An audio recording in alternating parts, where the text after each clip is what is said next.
तो फिल्म की शुरुआत में हमें चाइना दिखाया जाता है। सालों पहले की बात है, यहाँ पर एक बहुत बड़ी जंग चल रही थी। इस जंग में चाइना के हजारों लोग मारे गए थे। सालों ये जंग खत्म ही ना हुई। इस जंग में राजा दाइगो के बाप, दादा, चाचा, भाई सब मारे गए, और अगर वो भी मर जाता तो उनकी नस्ल ही खत्म हो जाती। इस जंग को रोकने के लिए उसने मॉन्स्टर्स की मदद लेने का फैसला किया। वो एक ऐसे टेंपल में गया जहाँ पर 48 मॉन्स्टर्स की बड़ी बड़ी मूर्तियां थी। उसने यहाँ के मॉन्क को टेंपल से बाहर निकाल दिया और खुद मॉन्स्टर्स से बात करने लगा कि मुझे जंग जीतने में तुम्हारी मदद चाहिए, इसके बदले तुम लोग क्या चीज लेना चाहते हो।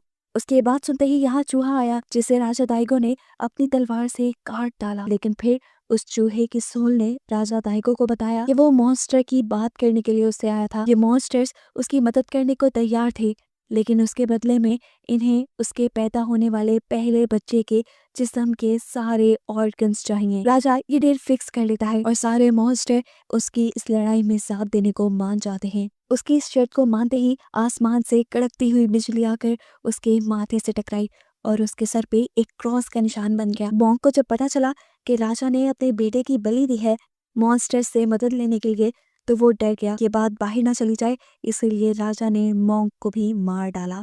मूवी में सालों का वक्त गुजर जाता है और सालों बाद हमें एक जवान लड़के को दिखाया जाता है जो एक शहर के अंदर आया है। लंबा सा हुड पहना हुआ ये लड़का एक बार में चला गया। बार में बहुत सारी लड़कियां स्टेज पे डांस कर रही थी, जिनमें से एक लड़की ने अपने मुंह पे मास्क लगाया हुआ था।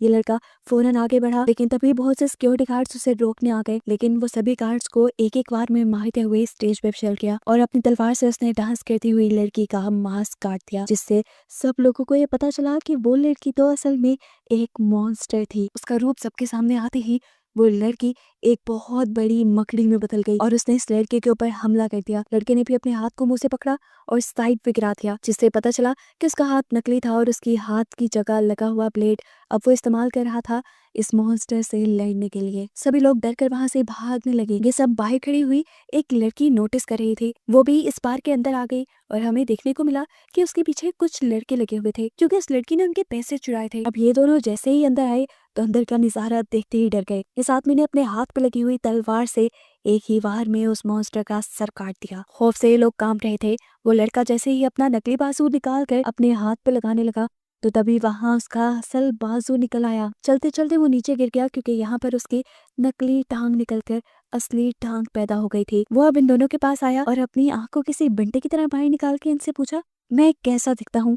ये दोनों डर गए और उससे डर कर वहां से भाग निकले। अब जो लड़का पहले ही लड़की के पीछे पड़ा हुआ था, लड़की ने पीछे मुड़कर जल्दी से उस लड़के को साइड पे गिराया और भागते हुए अपने ठिकाने पर चली गई। और वहां जाके उसने एक ओल्ड मैन को इस लड़के के बारे में बताया जिसने एक मॉन्स्टर को ढूंढ के मार दिया था। साथ ही साथ उसके हाथ पांव भी नकली थे। ये ओल्ड मैन उस लड़की की कहानी जानता था। उसने कहानी सुनाना शुरू की कि सालों पहले एक जादूगर था। अपने जादू को बेहतर करने के लिए वो नदी किनारे जड़ी बूटियां इकट्ठी कर रहा था कि तभी उसे एक लकड़ी के बॉक्स में एक बच्चा मिला। उसका कोई ऑर्गन नहीं था, हाथ पांव कान आंख कुछ भी नहीं था। उसके बावजूद भी हैरानकुन तौर पे उसकी सांसें चल रही थी। इस जादूगर ने खुद इस लड़के को बॉडी देने का सोचा। वो एक ऐसे शहर में गया जहाँ पे काफी अरसे से जंग चल रही थी। मरे हुए लोगों की वो काफी सारी लाशें ले आया। उसने उन सारी लाशों को पकाया कुछ जड़ी बूटियों के साथ और फिर एक ऐसा जादू तैयार किया जिससे इस बच्चे के लिए नए ऑर्गन्स बनने लगे। पानी के अंदर बिजली को मिलाकर उसने इस बच्चे का दिल बनाया और इस बच्चे को दोबारा से जिंदा कर दिया। ये बूढ़ा आदमी जान गया था कि उस टाइम जादूगर क्या कर रहा है, इसीलिए बूढ़े आदमी ने जाकर उस जादूगर को अपनी तलवार दी और कहा कि इस बच्चे के अंदर बहुत ताकत है, वो मॉन्स्टर्स को भी खत्म कर सकता है, जिसमें ये जादुई तलवार उसका साथ देगी। इस बूढ़े आदमी के जाने के बाद जादूगर ने इस बच्चे के तलवार जैसे बाजुओं के ऊपर नकली हाथ लगा दिए और फिर उसे मार्शल आर्ट्स की ट्रेनिंग देने लगा, क्योंकि उसे भी इस ओल्ड मैन की बातों पे यकीन था। कई सालों की मेहनत के बाद वो बच्चा एक बहुत ही अच्छा वॉरियर बन गया। हालांकि ये बच्चा अंधा गूंगा बहरा था, लेकिन वो फिर भी अपने सारे काम कर पाता था। आखिर वो लड़का बड़ा हो गया और जादूगर के भी मरने का दिन आ गया। जादूगर ने मरने से पहले इस लड़की से कहा कि तुम इस घर को जला देना, अगर मेरे फॉर्मूला राजा दाइगो के हाथ लग गए तो वो पूरी दुनिया में जंग कर देगा और उससे बहुत से लोग मारे जाएंगे। उसकी बात मानते हुए उसके मरने के बाद इस वॉरियर ने अपने ही घर को जला डाला और तब जले हुए घर से एक आवाज आई, जिसने उसे बताया कि उसके सारे के सारे जिस्म के हिस्से 48 मॉन्स्टर्स ने ले लिए थे और अगर वो इन मॉन्स्टर शैतानों को मारने के लिए खुद निकलेगा तो वो मॉन्स्टर इसके सामने आते रहेंगे। जितने मॉन्स्टर्स को ये मारेगा इसे अपनी बॉडी के असली ऑर्गन्स मिल जाएंगे। वॉरियर की पूरी कहानी सुनकर ये लड़की हैरान हो गई और उसने फैसला किया कि वो भी इसी लड़के का साथ देगी उसकी इस लड़ाई में। अगले दिन सुबह होते ही वो लड़की उस वॉरियर के पास पहुंच गई। उसने उस वॉरियर से उसका नाम पूछा। तब वॉरियर ने कहा, पहले तुम अपना नाम बताओ। लड़की बोली, मेरा तो कोई नाम ही नहीं है। जवाब में वो वॉरियर बोला, मेरा भी कोई नाम नहीं, लेकिन लोग मुझे हयाकीमारू कहते हैं। लड़की बोली, ऐसे लोग मुझे डोरोरो कहते हैं, तुम भी यही कह लो। खैर डोरोरो ने हयाकीमारू को अपना मकसद बताया कि वो उसके साथ उसकी लड़ाई में शामिल होना चाहती है, लेकिन हयाकीमारू ऐसा नहीं चाहता था। उसने इस लड़की से जान छुड़वाने की कोशिश तो बहुत की, लेकिन ये लड़की जिद पे अड़ी रही और हयाकीमारू को उसकी बात माननी पड़ गई। रास्ते में चलते हुए ये लोग एक टेम्पल तक पहुंचे जहाँ पर उन्हें एक बहुत बड़ा मॉन्स्टर बच्चा दिखाई दिया। इसे देखकर हयाकीमारू ने डोरोरो को बताया कि इस टेम्पल में बहुत सारे बच्चे मरे थे और उन सबकी सोल्स ने मिलकर इस मॉन्स्टर को जन्म दिया। खैर ये लोग आगे सफर के लिए निकल गए जहाँ जंगल में उन्हें एक आदमी मिला। वो इस जंगल का मालिक था और इसने दोनों से कहा, चलो हमारे घर आ जाओ, तुम लोग मुसाफिर हो और मैं तुम्हारे सफर की कहानियां सुनना चाहता हूँ। ये दोनों भी उसके घर चले गए। वहाँ पे उसकी 7 बेटियां किसी डॉल की तरह तैयार हुई बैठी थी। सभी ने उनका वेलकम किया, उन्हें खाना दिया और सोने के लिए कमरा दिया। ये लोग सोने के लिए बैठ गए। बाद में दिखाया गया कि वो 7 बेटियां आपस में बैठ के बातें कर रही थी, बहुत ही खतरनाक बातें। वो फैसला नहीं कर पा रही थी कि पहले किसको खाया जाए। अगले सीन में दिखाया गया कि वो 7 बेटियां अजीब से मॉन्स्टर्स की शक्ल में उनके कमरे में घुस आई। इस टाइम हयाकीमारू छत पे चढ़ा हुआ था क्योंकि वो पहले ही ऐसी किसी चाल के बारे में जानता था। जैसे ही ये 7 के 7 मॉन्स्टर मिलकर डोरोरो पे हमला करने वाली थी, हयाकीमारू फौरन नीचे उतरा और तलवार को घुमाते हुए उसने एक ही बार में इन सारी के सारी मॉन्स्टर्स को मार डाला। डोरोरो की जब आंख खुली तो उसके मुंह पे बहुत सारे खून के छींटे थे और बाकी सारी मॉन्स्टर्स मरी हुई थी। डोरोरो फौरन उठी और उसने देखा कि वो मॉन्स्टर बच्चा इनको यहाँ से बाहर निकलने का रास्ता दिखा रहा था। हयाकीमारू को लेकर वो यहाँ से बाहर निकल गई और एक खुफिया कमरे में पहुंची जहाँ पर बहुत सारे बच्चों की इंसानी हड्डियां थी। हयाकीमारू समझ गया ये उन बच्चों की हड्डियां हैं जिन्हें उनके माँ बाप टेम्पल में छोड़कर गए थे और वो ये भी बात समझ गया कि जरूर उस आदमी की वाइफ एक मॉन्स्टर है जो एक मोंक का रूप लेकर उन सभी बच्चों को अपने पास लेकर आती है और फिर उन्हें खा जाते हैं। हयाकीमारू उसके बारे में बताने और उसे मारने के लिए उसके हस्बैंड के पास गया जहाँ पर वो पहले से ही अपने हस्बैंड को इन दोनों को मारने के लिए भड़का रही थी। हयाकीमारू ने इस आदमी को कहा, तुम जल्दी से इसे साइड पे हो जाओ वरना ये तुम्हारी भी सोल को अपनी बस में कर लेगी। लेकिन जब इस आदमी ने बात नहीं मानी तो सच में उस औरत ने ऐसा ही किया, उस आदमी के सोल को अपने कब्जे में कर लिया। इससे पहले कि वो यहाँ पे और कुछ करती, डोरोरो जल्दी से भागते हुए गांव में जाती है और सबको बता देती है उस मॉन्स्टर के बारे में जो मॉन्क के रूप में इन सब के बच्चों को इनके पास से ले गई थी और फिर उसने इन सब बच्चों को खा लिया। ये लोग भी अब दैश में आ गए और उस मॉन्स्टर से बदला लेने के लिए हयाकीमारू की मदद करने के लिए यहाँ तक पहुंचे। लेकिन जब तक यहाँ आए काफी देर हो गई थी। उस मॉन्स्टर ने अपनी तलवार को एक ही वार में इन दोनों के जिस्म में स्टैब कर दिया जिससे उसका हस्बैंड तो मारा गया लेकिन हयाकीमारू नहीं, क्योंकि उसके तो ऑर्गन से नकली हैं, वो मर नहीं सकता, वो इमोर्टल है। वो अब इस मासूम आदमी के साथ साथ बहुत सारे बच्चों की मौत का बदला लेने के लिए इस मॉन्स्टर से खड़ा हो जाता है। ये मॉन्स्टर उससे लड़ती है। उसके तितली जैसे परों में कई आंखें थी और वो काफी डरावनी दिख रही थी। उड़ते हुए वो यहाँ से भागने ही वाली थी लेकिन तभी वो सारे बच्चों के सोल जिन्होंने मिलकर एक मॉन्स्टर बच्चा बनाया हुआ था वो निकल के अलहदा हो गई और उड़ते हुए उस मॉन्स्टर को नीचे ले आई। हयाकीमारू ने अपनी तलवार को सीध में रखते हुए दरमियान से उस मॉन्स्टर को चीर डाला और वो मॉन्स्टर मर गई। जब तक गांव वाले यहाँ पहुंचे उस मॉन्स्टर का खात्मा हो चुका था। उस मॉन्स्टर के मरते ही इन सबके बच्चे वापिस आते जिनके सोल को उसने कैद कर लिया था और उस मॉन्स्टर के मरने के बाद हयाकीमारू को भी उसका असली लीवर वापस मिल गया और जादूगर का बनाया हुआ लीवर उसके पेट से निकल के बाहर गिर गया। इसके बाद हयाकीमारू और डोरोरो अपने सफर पे निकल गए एक दूसरे मॉन्स्टर को ढूंढकर उसे मारने के सफर पे। ये लोग जब जंगल में पहुंचे तो एकदम से एक दरख्त से एक मुंह निकलकर उनके सामने आ गया। ये मॉन्स्टर दरख्त में रहता था। उसके लंबे लंबे लाल बालों ने हयाकीमारू को जकड़ लिया लेकिन तब हयाकीमारू ने अपनी जादुई तलवार से उसके बालों को काटते हुए अपने आप को छुड़वा लिया। अब हयाकीमारू समझ गया था कि ये मॉन्स्टर पेड़ के तने के अंदर रहता है। उसने एक ऊंची छलांग लगाई और फिर तेजी से अपनी तलवार चलाते हुए इस दरख्त के तने को 2 हिस्सों में डिवाइड कर दिया जिससे वो मॉन्स्टर भी 2 हिस्सों में बंटकर मारा गया और इस मॉन्स्टर के मरते ही उसका एक कान वापिस आ गया। और इसके बाद हयाकीमारू का सामना हुआ एक बहुत ही खतरनाक शैतान से। ये शैतान एक एलिगेटर के रूप में था। इसे मारना हयाकीमारू के लिए बहुत मुश्किल हो रहा था क्योंकि इसका ऊपरी खोल बहुत ज्यादा मजबूत था और साथ ही साथ इसका वार भी बहुत तेज था। हाथ ना होने के बावजूद भी वो अपनी जुबान से हयाकीमारू को उठा उठाकर दूर पटक रही थी। उससे दूर पटकने के बाद भी ये एलिगेटर आकर हाकीमारू के ऊपर बैठ गई। डुरूरू ने देखा और हाकीमारू को अब अपना पूरा जोर लगाते हुए इस एलिगेटर के नीचे से निकाल लिया। हाकीमारू भी समझ गया कि वो ऐसे इस एलिगेटर को नहीं मार सकता,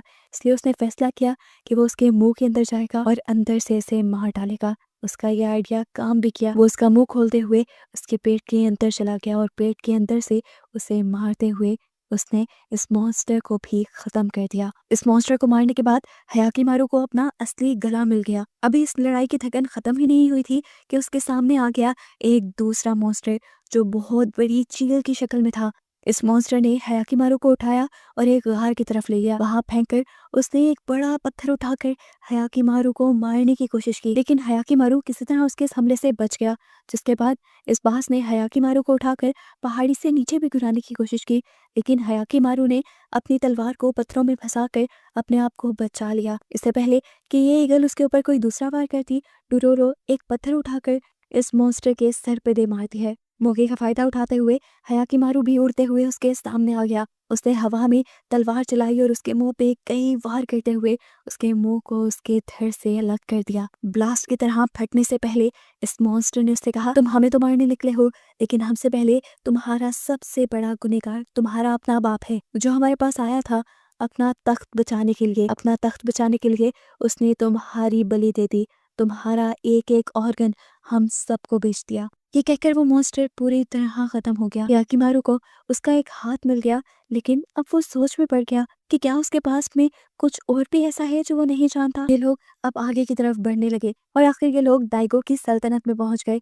डुरूरो दाइगो से बहुत ज्यादा नफरत करती थी क्योंकि उसके आदमियों ने उसके मॉम डैड को मारा था। दाइगो को लगा कि उसके गांव वाले उसके दुश्मनों के साथ मिले हुए हैं, इसीलिए उसके बहुत सारे फौजियों ने आके बेवजह बेरहमी से मासूम गांव वालों को मारना शुरू कर दिया। डुरूरो और उसकी मॉम छुपकर ये सारा नजारा देखते रहे। दाइगो के सिपाहियों ने पूरा गांव तबाह कर दिया और उसकी आंखों के सामने उसके डैड के मुंह के आर पार तलवार करते हुए उन्हें भी मार डाला। उस दिन पूरे गांव में सिर्फ 2 ही लोग जिंदा रहे, डुरूरो और डुरूरो की मॉम, जो शाम होने पर मौका देखते ही वहां से भाग गए। ये दिन उनके ऊपर बहुत भारी थे, खाने पीने को कुछ नहीं था। तब उसकी मॉम ने उसे समझाया, देखो डुरूरो, तुम्हें एक लड़का बन के रहना है तब तक जब तक तुम्हें अपने डैड जैसा कोई अच्छा मर्द ना मिल जाए। ये कहने के बाद उनकी भी मौत हो गई और उसके बाद डुरूरो ने ये सारी जिंदगी मुश्किलों में खुद अकेले काटी। लेकिन उस दिन से उसने एक फैसला कर लिया था कि वो डाइगो से अपने मॉम डैड के मरने का बदला जरूर लेगी।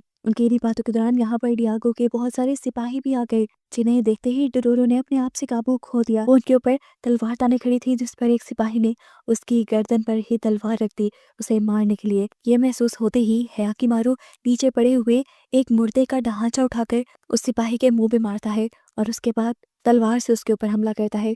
दूसरी तरफ डुरूरू एक दूसरे सिपाही के ऊपर हमला करती है और उसे हयाकीमारू के सामने करती है। हयाकीमारू जितने में इन दोनों से लड़ रहा था, डुरूरू ने तीसरे से पंगा ले लिया और उसे गोल गोल घुमाते हुए उसने हयाकीमारू के सामने किया, जो ऑलरेडी 2 सिपाहियों को मार चुका था और तीसरे सिपाही को वो अपनी एक ही वार से मार डालता है। ये लोग अब गांव के अंदर आ गए। इस शहर में आते ही डुरूरो की एक आदमी से लड़ाई हो गई। उसके लिए हयाकीमारू को यहाँ पे एक और मर्तबा लड़ना पड़ गया और तब यहाँ पर डियागो के बेटे की नजर उसके ऊपर पड़ गई। वो उसकी स्किल्स को देखकर बहुत ज्यादा हैरान हुआ और उसने उसे महल में दावत दे दी, ये कहते हुए कि वो उनके लिए उनके सिपाहियों का कैप्टन बन सकता है। वो जब हयाकीमारू को लेकर अपने घर पहुंचा तो उसकी मॉम हयाकीमारू को देखकर हैरान रह गई। उन्होंने हयाकीमारू को उसके नाम से पुकारा। वो बड़ी तेजी से अपने बेटे की तरफ बढ़ी, जैसे वो अपने बेटे को पहचान गई हो। हयाकीमारू ने जैसे ही अपनी मॉम का हाथ पकड़ा तो उसे वो दिन नजर आ गया जब उसकी मॉम ने एक कपड़े में लुपेट कर उसे नदी में बहा दिया था। ये उसने दिल से नहीं किया था, बल्कि जबरदस्ती राजा डियागो ने उससे ये करवाया था। इन सारी चीजों की वजह से उसकी मॉम अब बेहोश हो चुकी थी। ये जानकर हयाकीमारू वहां से चला गया और उसके छोटे बेटे ने उसे संभाल लिया। जिसके बाद जब उसे होश आया तो उसने राजा डियागो को बताया कि उनका बड़ा बेटा वापस आ चुका है, लेकिन राजा को इसकी बात झूठ लग रही थी। उसे लग रहा था कि रानी पागल हो चुकी है। हियाकिमारू वापस एक नदी के किनारे आ गया जहाँ पर डुरूरो आग जलाए बैठी थी। उसने डुरूरो से कहा, तुम राजा डियागो से बदला लेना चाहती थी ना, उसके पूरे खानदान को मार के, तो चलो मेरे से शुरुआत करो, मैं उसका बड़ा बेटा हूँ। डुरूरो उसकी ये बात सुनकर हैरान परेशान खड़ी रह गई। हियाकिमारू उसके पास से उठा और उसे बोला, आइंदा के बाद मैं तुम्हें अपनी शक्ल नहीं दिखाऊंगा। ये कहते ही वो वहां से जाने लगा। डुरूरो उसके पीछे भागी और उसने चाकू हियाकिमारू के पीठ में स्टैब कर दिया। हियाकिमारू को तो इस हमले से कुछ भी नहीं हुआ क्योंकि वो तो इमोर्टल था। अब इतने में ही यहाँ पर वो ओल्ड मैन आ गए जिन्हें हियाकिमारू की सारी स्टोरी पता थी। उन्होंने यहाँ पर हियाकिमारू को आकर बताया कि तुम्हारे डैड ने तुम्हारे सारे ऑर्गन्स 48 शैतानों को बेच दिए थे। ये सुनकर उसे भी गुस्सा आ गया और उसने भी ठान ली कि वो भी अपने डैड को यानी डियागो को 48 हिस्सों में काट के मारेगा ताकि उसे भी एहसास हो कि उसका बेटा किस तकलीफ से गुजरा था। उसकी बात सुनकर डोरोरो को एक और मर्तबा गुस्सा आ गया और हियाकिमारू का गला पकड़ते हुए उसने कहा, तुम ऐसा कुछ नहीं करोगे, वो जो भी है जैसा भी है तुम्हारा बाप है। उनकी इन्हीं बातों के दौरान अचानक दो डॉग्स जैसे दिखने वाले मॉन्स्टर्स ने हियाकिमारू पे एकदम से हमला कर दिया। दोनों ही उसे ऐसे मारने की कोशिश कर रहे थे जैसे कई दिनों से भूखे हों और हियाकिमारू को ही खाना हो उन्होंने। हियाकिमारू उससे भी लड़ता है और दोनों को ही अपनी तलवार से बड़ी ही आसानी से मार गिराता है। इन दोनों के मरते ही हियाकिमारू की दोनों आंखें वापस आ जाती है और वो पहली मर्तबा अपनी इर्द गिर्द की दुनिया और डोरोरो को देखता है। ये देखकर डोरोरो भी इमोशनल हो गई और उसने हियाकिमारू से कहा, मैंने अपने बदले की आग बुझा दी है, अच्छा होगा तुम भी अपने डैड के लिए अपनी नफरत को मिटा दो। सीन कट होकर अब हमें राजा डियागो को दिखाया गया जो उसी टेम्पल में गया है जहाँ पर 48 शैतानों को उसने अपने बेटे को बेचा था। उसने कहा, अपने बेटे की कुर्बानी देने के बावजूद भी आज भी मेरे इलाके में जंग चल रही है, जिस पर वो बोले कि इस सब में भी तुम्हारे बेटे की गलती है।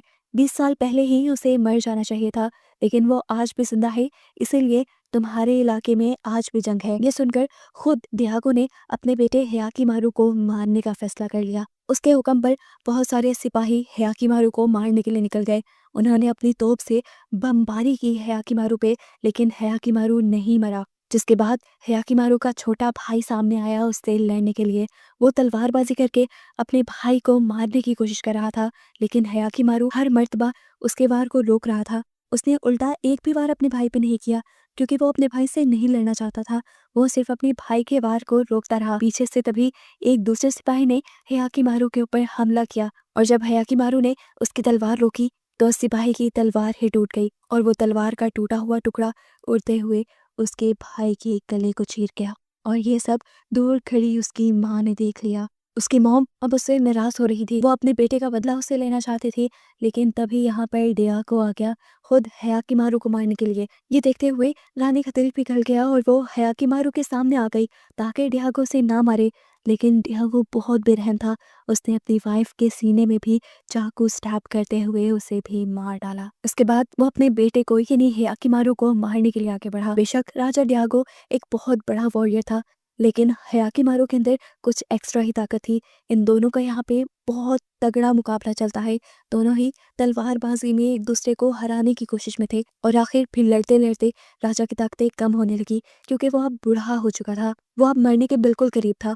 वो गिर गया। हियाकिमारू उसकी गर्दन काटने ही वाला था, लेकिन तब उसके जहन में डोरोरो की बात आई। डोरोरो ने उसे कहा था कि उसने अपना बदला छोड़ दिया है। उसने सोचा कि जब डोरोरो अपना बदला भूल सकती है तो मैं अपने डैड को क्यों नहीं माफ कर सकता। अभी उनका ये सोचना ही था कि उन्होंने देखा साइड पर उसके भाई की लाश को किसी मॉन्स्टर ने उठा लिया है। मॉन्स्टर ने डियागो से कहा, अगर तुम अपने आप को मेरे हवाले कर दो तो मैं तुम्हारे बेटे को दोबारा जिंदा कर सकता हूँ। डियागो ने कुछ ना सोचा और इस मर्तबा भी शैतान के साथ के डील कर ली। हालांकि हियाकिमारू ऐसा नहीं चाहता था। मरने से पहले डाइगो ने यह भी कहा कि उसे कोई अफसोस नहीं कि उसने अपने बेटे को शैतानों को दिया। ये डील कबूल करते ही यहाँ पे एक भयानक उड़ता हुआ मॉन्स्टर आया और उसने आते ही राजा डियागो का सर खा लिया। उसके सर को खाते ही उसके मुंह की जगह एक नया चेहरा उगाया जो बिल्कुल मॉन्स्टर जैसा दिख रहा था। डियागो के सोल और जिस्म पे अब उन मॉन्स्टर्स ने कब्जा कर लिया था और ऐसे उनकी सल्तनत भी अब उस मॉन्स्टर के हवाले हो गई थी और अब ये मॉन्स्टर इस सारी दुनिया को तबाह करने वाला था। अब इस टाइम पे हियाकिमारू आगे बढ़ा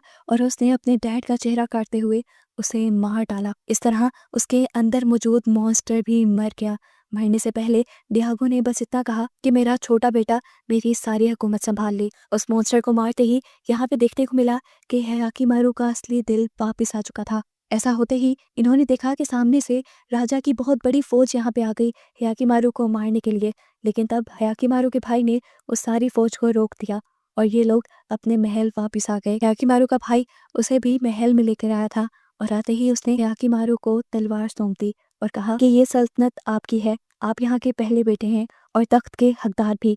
ये सुनकर हयाकीमारू को खुशी हुई कि उसका भाई उसे अपना मानता था। लेकिन खैर हयाकीमारू ने से कहा, नहीं, अभी मेरी बहुत जंग बाकी है, मुझे बहुत सारे मॉन्स्टर्स को ख़त्म करना है। जिस पर उसके भाई ने कहा, तो ठीक है, आप अपनी जंग लड़ो और उसके बाद आकर अपनी सल्तनत को संभालना। हयाकीमारू अब खुशी से यहाँ से चला गया, जहाँ रास्ते में अब उसे डुरूरो मिली। डुरूरो रो रही थी क्योंकि उसे यकीन नहीं था कि हयाकीमारू दोबारा उसके पास आएगा। शायद वो उससे प्यार करने लगी थी। इससे पहले कि हयाकीमारू उससे कुछ कहता, डुरूरो उसके ऊपर हमला कर देती है। हयाकीमारू समझ नहीं पाता कि उसने ऐसा क्यों किया। जिस पर डुरूरो हंसते हुए से कहती है, अब तुमने ध्यान से रहना है, तुम्हारे सभी ऑर्गन्स अब असली हैं, अब तुम्हें कोई भी मार सकता है। ये सुनकर वो दोनों हंसने लग जाते हैं और मूवी यहीं पे खत्म हो जाती है।